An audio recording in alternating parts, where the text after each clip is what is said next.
blood. All right? That's how you can become quickened, like it says in St. John 6:63.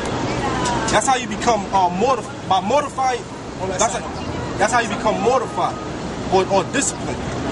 By separating yourself from a lot of the things that happens in the world. You mortify your body from those things. And you follow the scriptures. Now get on, what do you call it? Hebrews 9:11. Yeah, read that. This is Hebrews 9:11. But Christ being coming high priest of good things to come, by a greater and more perfect tabernacle, not made with hands, that is to say, not of this building, neither by the blood of goats and calves. Neither by the blood of Neither by the blood of goats and calves. So when, like the brother said, when the one that you literally called Jesus Christ came to the earth, he stopped all that. All right, now you have to believe in him. All the sacrifice in the goat, because Israel was being wicked. Israel would have about to commit adultery, but having sheep in his sunroom. And then once he commit adultery, he go sacrifice. He premeditate. Oh, I'm gonna go do this sin, and I got my bullock right here, and I'm gonna go do this. He go do his wickedness, and then he go kill the bullock. So the Most High said he rather obedience rather than sacrifice. All right, finish that off, and then we already made the point. Go ahead. This is Hebrews 13 and 15. By him, therefore, let us offer the sacrifice of praise to the Most High continually, that is the fruit of our lips, giving thanks to his name. And how we do that? How we give thanks to this? How we do it right here. This how we giving thanks to the Most High name. That's how you do it. But to do good and to communicate, forget not. For such sacrifices, the Most High as well as priests. Okay, what about his commandments? The two greatest commandments. What about the two greatest commandments? Hebrews 10 and 8. Wait, what's the commandment? Hebrews 10 and 8. Above when he said, sacrifice and offering and burnt offerings and offerings for sin that wouldest not, neither had pleasure therein, which are offered by the law. Right. So you said that the two greatest commandments is love the Most High, all right, and love your neighbor. Yeah, the Lord don't have pleasure in sacrifice the animals no more. He don't find, because like I just broke it down. It was premeditated to do a wickedness and then go sacrifice. Yeah, what about the two greatest commandments? The two greatest commandments is love the Most High, or only have one God, and love your neighbor as thyself. That's the two greatest commandments. What is the new commandment that Jesus gave to his disciples? Love your mother, love your brother. Talking about Israel. He's talking about Israel, though. He's not talking about the other nations. Love your neighbor. And as a nation, Israel had a neighbor. Quick scripture. Yeah, read it. It's Psalms chapter 50, verse 8. I will not reprove thee for thy sacrifices or thy burnt offerings to have been continually before me. I will take no bullock out of thy house, nor he goats out of thy folds. For every beast of the forest is mine, and the cattle upon 1,000 hills. I know all the fowls of the mountains, and the wild beasts of the field are mine. Yes, yeah, so the Lord is basically saying that everything belongs to him, so he don't need you to sacrifice unto him. Then he rather much more you obey. He rather much more that you do what he says first of all, and then having to sin and to come back and searching for repentance continually. Because what happened with what happened with Saul, King Saul? And Samuel, can't read it. This is 1 Samuel 15 and 20. And Saul said unto Samuel, Yea, I have obeyed the voice of the Lord, and have gone the way which the Lord sent me, and have brought Agag, the king of Amalek, and have utterly destroyed the Amalekites. But the people took of the spoiled sheep and oxen. Because the Most High commanded them to destroy everything, not to keep nothing. Don't keep nothing. Destroy everything. But what did Saul do? He listened to the people. Just like if I would listen to you, what you saying, and go outside and start teaching that all the nations can be saved, the Most High destroy me. Yeah, read. The chief of the things which should have been utterly destroyed, to sacrifice unto the Lord thy power and your God. See, he went to take the sheep, which that's not true. To sacrifice, he wasn't going to sacrifice to the Lord. They kept it. Because if you know anything back then, gold, silver, people, and cattle were money. Yeah. And Samuel said, verse 22, and Samuel said, hath the Lord as great delight in burnt offerings and sacrifices as in obeying the voice of the Lord? You heard what it said? obeying the word of the Lord. Didn't the Most High command us as Israelites to come out here and speak in the gaps?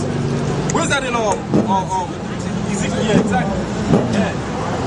Behold, to obey is better than sacrifice. So obey is better than sacrifice. So the Most High rather us get rehearse the righteous acts. Get the one that have gone to the edges.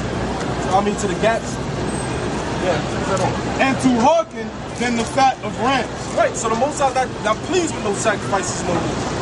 And what I look like having 5 sheep in my backyard and my neighbor looking at me cutting the sheep's neck and draining the blood. You know, there's people out there, animal activists that will come and arrest me for that. What if it's what the Most High said to the Israelites? But we're not in the same time, and like the Bible said, it's a that you're still an Israelite if you're not in the same time? 1 Corinthians 6 and 12. All things are lawful unto me, but all things are not expedient. So that's lawful for us to do a sacrifice, which is, if we already know through the scripture, it's not taken at these times now, but it's not expedient. That means not everything that's in the law is always good to do. Your law is not good. Listen to it. Listen, at certain times, what I look like coming and cutting the sheep's neck and sacrificing it to the Lord. You can't do that. You look like an obedient Israelite. No, I won't look. That's not expedient because we're not in those times. Another word for expedient is of value. So that is not it is of no value for us to sacrifice a sheep and go to jail right now in this day and time. If the Most High says do it, and He's the Most High as you call Him. I'll read it again. Why not do it? All things are lawful unto me, but all things are not expedient. All things are lawful for me, but I will not be brought under the power of any. And tell me, what is Paul speaking about in that chapter? I want you to read it in get context. Malachi 4:1 saying in that chapter? Get Malachi 4:1 and get Zechariah the 12th chapter. I'm finished with this. Alright, Malachi 4:1. For behold, the day cometh that shall burn as an oven. So that day that's coming to America is a day that's going to burn like an oven. And we're not talking about modern day oven. We're talking about the ancient world oven, right? It's going to be extremely hot. Get on Psalms the 21st Sometimes chapter. you speak modern day, other times ancient All day, right. sometimes physical, sometimes spiritual. Like Egypt and... Psalms 21 and 9. Psalms There's a whole 21, verse miscoherence 9. going on here. Verse 9.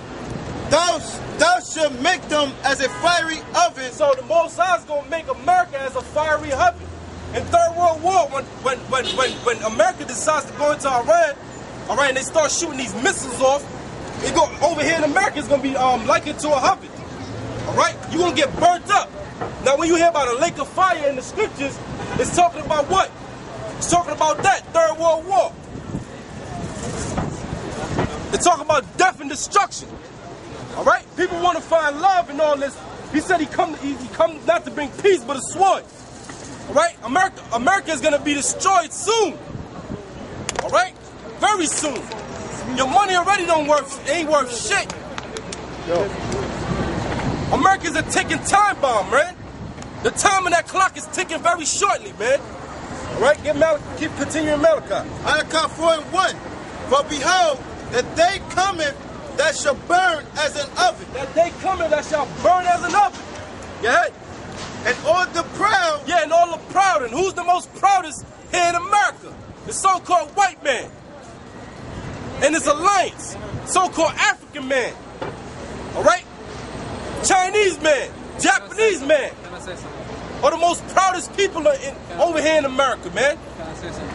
Keep I see going. you guys want And all that do wickedly And all that do wickedly shall be stubble. shall be stubble. All right, you're going to get burnt up here in Can I say America. something? Can I please say Yeah. something? And the day that cometh shall burn them up. And the day that cometh shall burn them up. So when that Third World War comes, all right, you crackers that's ruling, that's the end of your rulership. Plus, you're going to get burnt up. Can I just say something? You got Please, something? please. This is Zephaniah chapter 1 verse 14. The great day of the Lord is near. It is near. It hasteth greatly, even the voice of the day of the Lord. The mighty man shall cry there bitterly. That day is a day of wrath, a day of trouble and distress. Hear that? That's the day of the Lord. Trouble and distress. All the mighty people, all you elites, is going to cry there bitterly because your kingdom is what? It's over. Yeah. A day of wasteness. Of wasteness. You know what's waste? All right? America's totally going to be destroyed. None of these buildings that you see is going to be here. No more Macy's. All right? No more H&M, McDonald's, Subway. You can't go downstairs to a pet station and get a pizza. Yeah. And desolation. And desolation. It's going to be totally dissolved here in America. When starvation and all that come, and people over here start dying, all right? And if you know anything about chemicals, when a body starts decomposing, it turns into hydrogen sulfide, all right? A toxic gas. So here in America, when all these bodies is decomposing, all right, it's going to just be chemicals flying through this head, all right? And the people that's going to be surviving in those days, that's how they're going to die. America is going to become a gas chamber, all right? Go ahead. A day of darkness and gloominess. A day of darkness and gloominess. All right? So when the missiles hit, it's just going to be dark here in America. Your scholars, none of those big-time elites ain't going to have an answer over here in America no more, man. Yeah. A day of clouds and thick darkness. A day of the trumpet and alarm against the fenced cities. Yeah, and this is the fenced city right here in America. Good. And against the high towers. And I will bring distress upon men, and that they shall walk like blind men. Yeah, because when that terror is happening, everybody's going to be in, this world's going to be in chaos. I'd like to say the last thing and I'll leave you, I promise. So say your thing and just leave, man. This is what I'm going to say.